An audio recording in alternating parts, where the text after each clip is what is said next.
Okay, so I know this is gonna make a lot of people upset, and some of y'all might actually think that I'm crazy, but I'm gonna be real with you, okay? Erectile dysfunction is a myth, and I'm gonna explain why. There's been a lot of hearsay, a lot of conjecture around what's going on when it comes to ED and erectile dysfunction, whatever you wanna call it. If you or somebody that you know has been struggling in this area, whether you're a woman or you're a man and you know that this is an area of contention for you, maybe in your relationship, ideally in your marriage, amen, we need to actually delve into what's going on in this area, okay? My name is Jerry with God and Jerry, and I'm your #1 go-to for finding a kingdom spouse and solving your relationship problems wherever. So fairly, let's talk about this, okay? Firstly, I know that my claim at the beginning is a blanketed statement and it might not apply to everyone, but for the far majority of cases that we see when it comes to erectile dysfunction, it's simply not true. That's simply not what the case is. And I'm going to prove it to you right now, okay? So how I'm going to do this is I'm going to talk to the men first, and then I'm going to talk to the women after, all right? Now, before we get into that side of it, this is the thing. Erectile dysfunction has been positioned as like, oh, you know, this person is just not able to get up when they're supposed to get up kind of thing, right? And partially, yes, that can be considered as true. However, one thing I noticed is that pornography, the industry, has actually been increasing and not decreasing. It's actually getting more expensive. It's actually, they're having more viewers, more watchers, more partakers, especially with the rise of OnlyFans and different things like that in different organizations, okay? So how I would actually speak about this is this. And again, this might offend you, but I'm gonna tell the truth, all right? One thing I recognize is that if a man is not able to get up for a woman, and we're gonna keep this in the context of marriage, all right? This is God and Jerry, I'm a Christian. We're gonna keep it in the context of marriage. I told them marriage, all right? So if a man is not able to get up with his wife, all right? Why is it that he's able to get up with pornography? You know what I'm saying? Like, he doesn't get aroused for you, but he gets aroused for a pornographic video. So the claim is that it's erectile dysfunction, right? That means your member is not functioning properly. However, we can clearly see in most of these cases where erectile dysfunction is claimed and 20-year-olds can't get up, 25-year-olds can't get up, 30-year-olds can't get up. My question is, why can they get up for pornography and not for their partner? That's my question. So clearly, it's not a dysfunction. It's more of an arousal situation. And someone that is aroused by pornography and not aroused by you means they don't find you attractive. They find whatever they're seeing in that pornography attractive. All right. I'm talking to the ladies right now. So let's actually like get into this and let's talk about this for the men. So men, all right. We're going to talk to y'all real quick. All right. So peep this, right? Understandably so, some of you actually do have erectile dysfunction and you're just not able to get up entirely, right? However, for the far majority of you men that are listening right now, that is not your problem. Your problem is that you're not attracted to your partner, okay?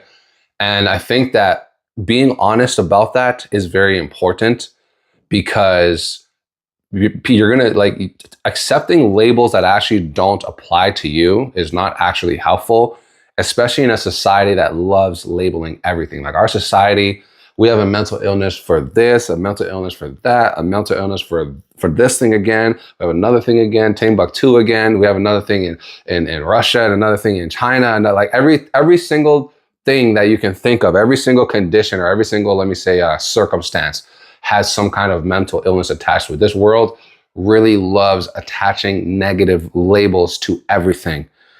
Because it's largely negative. And these are people who mostly don't have God, right? So for me, with someone that's operating logically, someone that has sense, and someone that has many clients that I've talked to, hundreds over the years, both men and women, I understand that if people are watching porn and they're able to get off on porn in 5 minutes, and they're not able to get up for their partner, it's not because their member is dysfunctioning. Their member is functioning perfectly fine, perfectly well. The issue is that they're not attracted to their partner. So something that can help, honestly, for men in this area is you have to start thinking like, okay, here's the thing. I'm gonna provide different options, all right? But before we do that, if you guys can hit the like and subscribe Super important, because every single time you hit that, you actually get this video to people who are like you, who actually need this type of information, who are struggling to think about like what's going on with erectile dysfunction or with my relationship or whatever that looks like, whether you're a man or you're a woman. If you can hit the like, you can also think about it as charity. Not only like, but subscribe. Think about it as charity, right? You can, like, algorithmically, it will send this video to people who are like you. You might not ever meet those people, but by just hitting the like and subscribe, you're actually helping them astronomically to understand some of these things and figure out how to best deal with them. In addition, for those of you who actually want to find a kingdom spouse and be a kingdom spouse and solve your relationship problems forever, change your life in your relationship, there's a course below. You just got to click the link.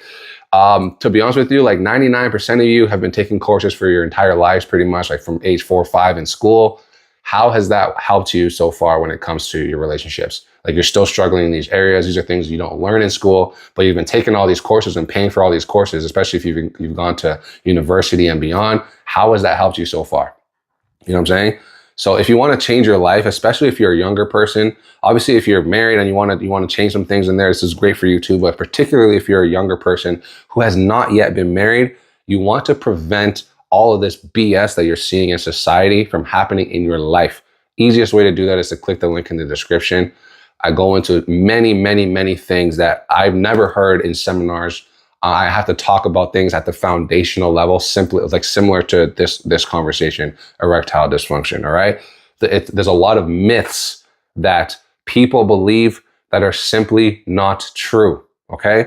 So men, going into this, options for you. First of all, I think is the simplest one.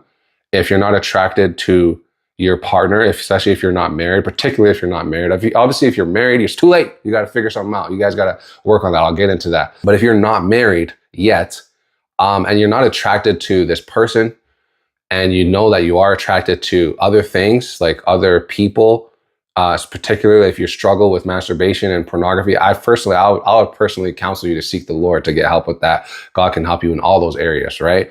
But as a first step, that would be a good first step, actually. But as a second step, I would say that you need to change your partner.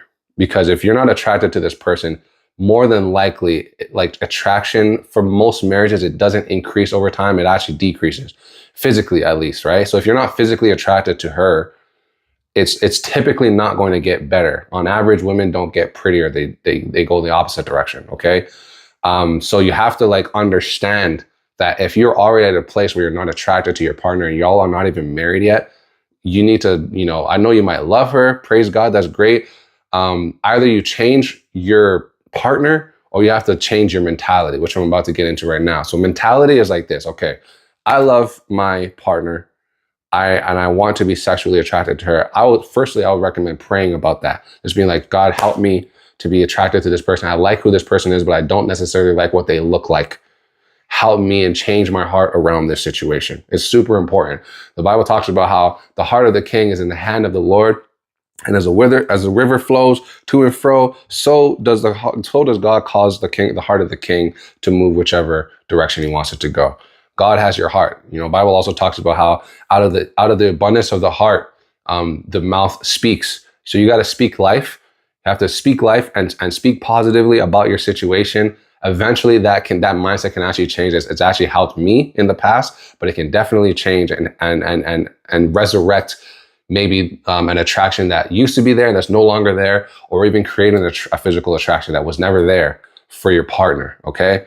You got to guard your heart with all diligence as well, which is just like, again, stop speaking negatively, stop thinking negatively. If you know that you want to be attracted to your spouse, or ideally your spouse, if you want to be attracted to your spouse, you need to do your best to put away these things that divert that attraction. Pornography is an example, right? If you see a bunch of things that you're super attracted to, your mind is going to continually stay wired to that thing. Now, you can change your attraction if you want to. It just takes time and it takes effort, but it also means you have to close the door on things like pornography, things like masturbation, and you're not thinking about your spouse. Because just thinking about that, you just talked about, it's a sin, right? Even if you look at a woman lustfully, you've already committed fornication or adultery with her. So you have to think about these things in a positive way. All right.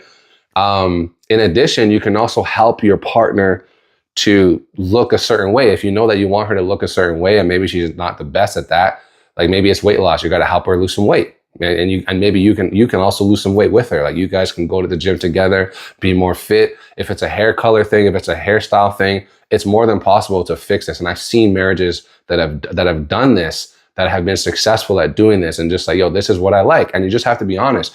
If you can't be honest with your partner, particularly if you're not married, if you can't be honest with your partner, you have the wrong partner. I'll just be honest with you.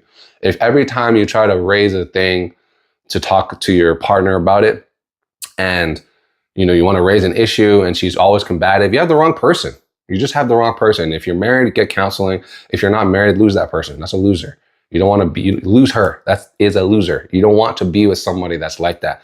Now, going to the women, understand that just because your man doesn't get up for you, it doesn't mean he doesn't get up for anything. Right? So you have to understand that it's not erectile dysfunction. It's just he's not aroused by you. He's not attracted to you. If this is something that you struggle with, you know that he gets off on pornography and he gets off on these things that he shouldn't be doing anyway. There is something that arouses him, and you have to figure out what that is. This just is what it is. If you want to have a successful marriage, there has to be a certain level of physical attraction. And sometimes it means compromising, right? Like every single person, every marriage that I see that fails, typically you get into a comfort zone and it becomes selfish. It comes about me, me, me, me, me, me, me, me, me, me, me, me, me.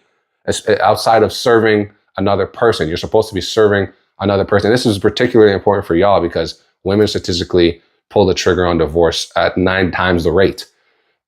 With a degree, without a degree, it's 4 times the rate. So for y'all specifically, if you know that your man's not attracted to you, there is a reason, right? So I don't know if he wasn't ever attracted to you or he's just not attracted to you now, but you got to figure that out. Like if it means you got to lose some weight, ask him to help you lose some weight.